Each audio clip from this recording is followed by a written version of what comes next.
I've been filming on the Sony ZV-E10 for over 2 years, and here are some of the accessories that I bought that are very necessary and some of the accessories that I don't need at all. I'll be going over this list so that way you guys could save some money, and especially if you're a skateboarder, this information is very important to you guys. The first thing that you're going to have to worry about when you first buy this camera is the power supply. So when you first buy this camera, you get the FW50 batteries. These FW50 batteries do not last you. They only last about 2 hours, especially since I know because I always skated a ledge or stairs. I'll set my whole camera up, I'll put in the batteries, full charge, and after 2 hours, I have to swap it out. That's why I bought 4 batteries, thinking that it would help me in the long term, but in reality, these batteries suck. One Sony battery costs about $50 to $60. When you go to the newer brand, it only costs about $20 to $30 for a whole packet with the charger included. That way you're able to charge your batteries a lot more quicker. However, even though it looks cheaper, I do not recommend buying it. Instead, what you should be buying is a dummy battery to your camera so that way it lasts a lot longer. Currently, I am using a dummy battery to have myself filmed in my studio because if I did not have it, my FW batteries would probably died by now. So there is no way I'll be able to film with these little batteries. What I have is the blind spot dummy battery, which is one of the perfect ones you could buy, especially since you're able to buy more of these batteries on Amazon for maybe $100, which does sound very expensive, but it will save you money in the long term and a lot of stress when it comes to filming with the Sony ZV-E10. Be aware that there are 2 different types of dummy batteries. You have one with the actual battery, you have the NP batteries, and then you have one that plugs into the AC wall. If you have a studio where you're not going to be traveling at all, just like how I am right now, then you're probably better off with the AC plug-in battery, because that way you're able to not have to worry about charging up your batteries every single time. Instead, you just plug it into the wall and you have your batteries online. You don't have to worry about it shutting off. You don't have to worry about your camera going dead, none of that. If you do plan on using the NP batteries, the next thing you have to buy is a cage. The cage has multiple threads on it, so you'll be able to mount your batteries onto the cage itself. That way it makes it a lot more easier for you to film. Also, if you have a microphone or a handle that you want to attach to your camera, that cage is going to be perfect. I'm using the small rig cage, which is one of the best ones I've been using. I've had it for almost 2 years, especially when I first bought this camera. It's one of the best accessories you can buy. The third accessory that you're going to be looking at is your lenses that you're going to be using, which is one of the most essential parts of filming. First thing you're going to get is a kit lens, which most likely I would tell you not to get a kit lens unless you really don't have money. You get so much noise in the background on your face, it just makes the footage look terrible. So what I recommend is getting 2 lenses instead so you could save your money on this kit lens. The first lens that I recommend you getting is the 28 to 70 millimeter lens. I'm using it right now. It's one of the most popular lenses to get when it comes to any camera that you're filming, and it's also full frame lens, so it has so much quality to it. The second lens that you're gonna get is the 11mm 1.8 Sony lens, which I highly recommend. It costs about $600, but it's 100% worth it. Even though it's APC crop lens, it does not matter. It's one of the best lenses to use when it comes to skateboarding,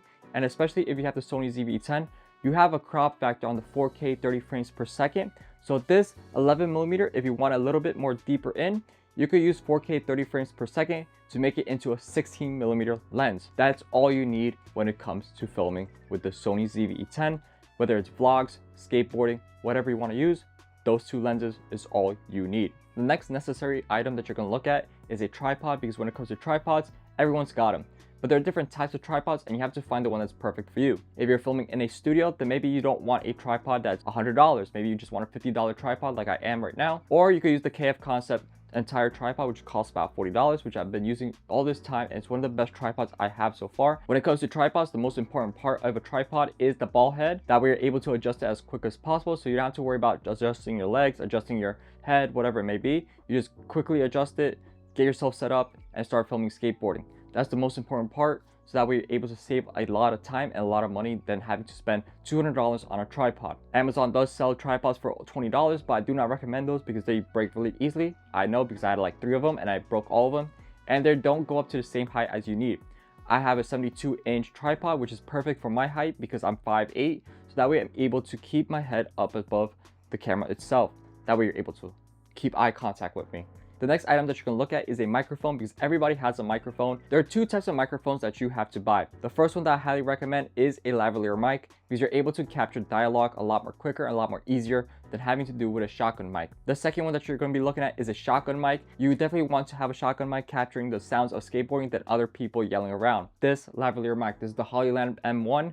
These are the first ones that came out that are for the Hollyland microphones. These are all lavalier mics. These are one of the best ones I have, because all you have to do is attach it to your camera, and this is where your cage comes in. Because your case has a slot for a microphone like this one with the little clip on it, you're able to put it in, slide it in, and you're able to film audio as easily as possible. You don't have to go to a field recorder because it may be too much for you to carry, especially if you're vlogging. You're better off getting a Hollyland mic, and it has 2 microphones inside. So if you have 2 people, or if one dies, you're able to swap it out as quick as possible. You're able to continue recording. I absolutely love this mic. I love using it as much as possible.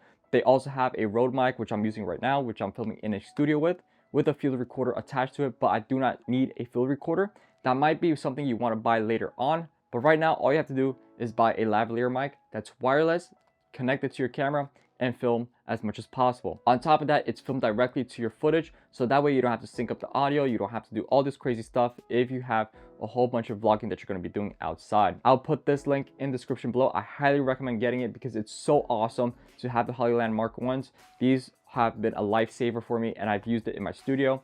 They sound so good. I do recommend getting a field recorder later on. It is not a necessary purchase that you have to do right away when you're buying the Sony ZV-E10, especially if you're going to be doing a whole bunch of vlogging. The next item that you do not have to buy is a gimbal. This is my camera bag. I've been using this camera bag for almost 3 years. I've been using it since I ever got the Nikon D5600. So there's different types of handles that you could buy.